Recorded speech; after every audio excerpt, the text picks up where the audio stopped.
मदरसों पे आप इतना कार्यकाल आपका हुआ है अभी तक, तो इसमें आपने क्या किया है आज तक और आगे की जो रणनीति है वो क्या रहेगी?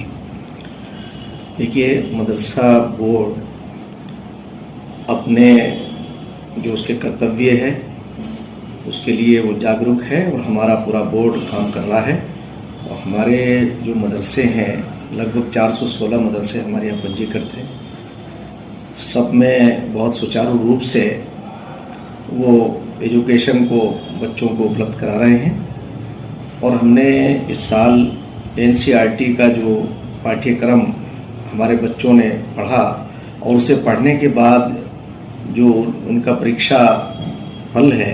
वो लगभग 96% है। मैं समझता हूँ कि और बच्चे बहुत खुश हैं, उनमें एक उल्लास है, वो भी ये महसूस कर रहे हैं कि हमारा भी फ्यूचर अच्छा होगा। हमारे प्रदेश के माननीय यशस्वी मुख्यमंत्री श्री पुष्कर सिंह धामी जी के नेतृत्व में हम उन बच्चों को विकास से जोड़ रहे हैं। उन्हें हम एक ऐसी एजुकेशन हम उन्हें दे रहे हैं कि जो वो रोज़गार, स्वयं रोज़गार उन्हें हासिल होगा और जब वो रोज़गार से जुड़ेंगे तो अपने पैरों पे खड़े होंगे और अपने पैरों पे खड़े होने के बाद वो अपने देश का, अपने परिवार का, जहाँ वो भरण पोषण करेंगे वहाँ वो देश प्रदेश की सेवा भी करेंगे। मैं ये समझता हूँ कि मदरसों में ईमानदारी के साथ अगर हम उन बच्चों को हम सामाजिक ज्ञान, इंग्लिश, मैथ, बायोलॉजी, साइंस अगर हम ये पढ़ा दें तो ये बच्चे अपने ज़माने के APJ अब्दुल कलाम बन सकते हैं। डॉक्टर APJ अब्दुल कलाम की जो प्राथमिक शिक्षा है वो मदरसों में हुई और यही नहीं कि मदरसों से निकलने वाले लोग बड़े बड़े ओहदों पर पहुंचे हैं, राष्ट्र की सेवा की है।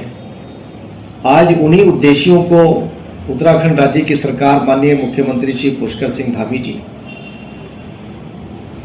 देश के प्रधानमंत्री श्री नरेंद्र मोदी जी के उस विजन को आगे बढ़ा रहे हैं कि एक हाथ में कुरान और दूसरे हाथ में कंप्यूटर। जिस दिन मुसलमान कौम ये समझ जाएगी और मुख्य धारा से जुड़ जाएगी तो मैं ये बात कह सकता हूं कि देश को जिस समाज की ज़रूरत है, कि देश में अच्छे लोगों की ज़रूरत है, अच्छी जनरेशन की ज़रूरत है, ऐसे बच्चे पैदा होंगे। और मैं मुसलमानों के बीच में रहते हुए एक बात मैं महसूस कर पाया हूँ, मैं उन्हें एक मैसेज देना चाहता हूँ कि आप एक तो घरेलू हिंसा पे कंट्रोल करिए, अपनी औरतों के साथ भलाई का मामला करिए। आमतौर से ये होता है कि जब हमारी माँ और बहनें माँ बनने के ज़माने में आती, पीरियड में आती हैं, तो उनके साथ में बजाय इसके कि भलाई का मामला हो, घरेलू हिंसा की जाती है और अनावश्यक तौर से, गैर ज़रूरी तौर से उन्हें टॉर्चर किया जाता है। तो अपनी आने वाली जनरेशन अच्छी हो, उसका मानसिक विकास बढ़िया हो, इस पे भी आपको ध्यान दीजिए। और ये सरकार 60 साल के कांग्रेस के कार्यकाल के बाद एक ऐसी सरकार आई है जो जनहित को समर्पित है, सबका साथ, सबका विकास, सबका विश्वास और सबके प्रयास को आगे बढ़ा रही है। मैं समझता हूं कि इस सरकार के अंदर किसी भी योजना के अंदर कहीं कोई भेदभाव नहीं हुआ है, चाहे वो आयुष्मान कार्ड हो, चाहे वो टॉयलेट हो, चाहे वो मुद्रा लोन हो, जितनी भी हमारी योजनाएं हैं, कच्चे मकान पक्के हों। बल्कि मैंने अभी मैं उत्तराखंड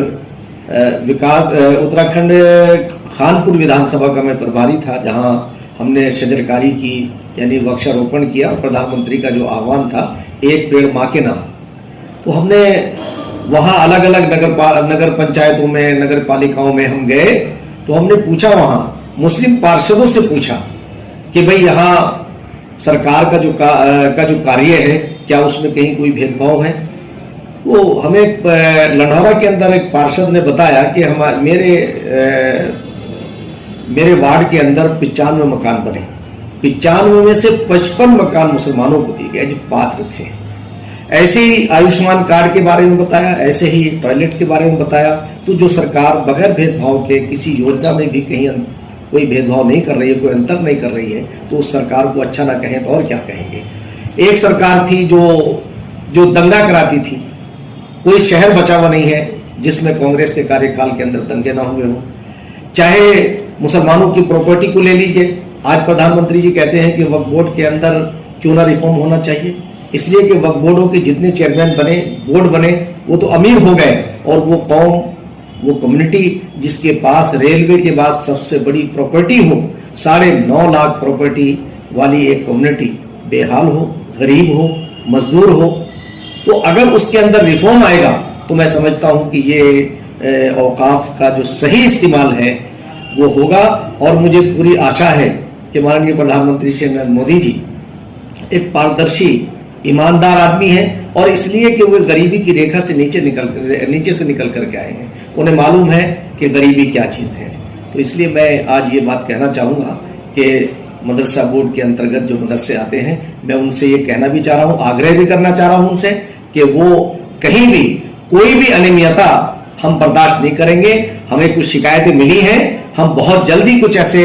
जो मिसयूज कर रहे हैं, जैसे कुछ हमें शिकायतें मिली है कि कुछ बच्चों से चंदा कराते हैं, हम उन लोगों पे सख्त कार्रवाई करेंगे और उनकी मान्यता भी हम रद्द कर सकते हैं। इसी तरह से जो अनरजिस्टर्ड मदरसे हैं उन्हें भी हम कहना चाहते हैं कि बाल संरक्षण आयोग जहां भी जा रहा है, उनकी जिम्मेदारी है कि वो बच्चों के संरक्षण के लिए वो आयोग बना है। अगर किसी भी जगह ऐसी कहीं अनियमितताएं पाई जा रही हैं, उन बच्चों को टॉर्चर किया जा रहा है, तो उन संचालकों से मैं कहना चाहता हूं कि बहुत जल्दी आप तैयार रहिए कि ये सरकार पारदर्शी सरकार है, किसी भी बच्चे का हनन नहीं होने देगी, उसके विकास में कोई बाधा नहीं आने देगी, उनके खिलाफ सख्त कार्रवाई होगी। और मैं अपने प्रशासन से इस अपील करूंगा कि उनके खिलाफ सोमोटो संज्ञान लेकर के आप ऐसे लोगों के खिलाफ कार्रवाई करें, ताकि हमारे आने वाली जो हमारी जनरेशन है वो मानसिक तौर से भी विकसित हो और जहनी तौर से भी विकसित हो और एजुकेशन के तौर से भी विकसित हो। तो इसलिए मैं ये बात कहना चाहता हूं कि मदरसों में एनसीईआरटी का कोर्स पढ़ाने का मतलब ही हमारा ये है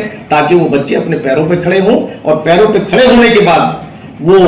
आईएएस भी बनेंगे, पीसीएस भी बनेंगे, वो इंजीनियर भी बनेंगे, डॉक्टर भी बनेंगे। मैं आज का रिजल्ट ये है इस सरकार का, मेन ये है कि इस सरकार में दंगा मुक्त है पूरा भारत, और आज उसका नतीजा है कि हर साल जो है वो सैकड़ों, मेरे ख्याल से दर्जनों बच्चे आते हैं। इस बार 50 से ज्यादा बच्चे यूपीएससी क्लियर किया है। तो इसलिए मैं मुसलमानों से कहना चाहता हूं कि आप किसी के बहकावे मत आइए। आप अपने बच्चों के फ्यूचर के लिए, अपने अच्छे मुस्तकबिल के लिए आप मुख्य धारा से जुड़िए और अपने बच्चों को मुख्य धारा की एजुकेशन दीजिए।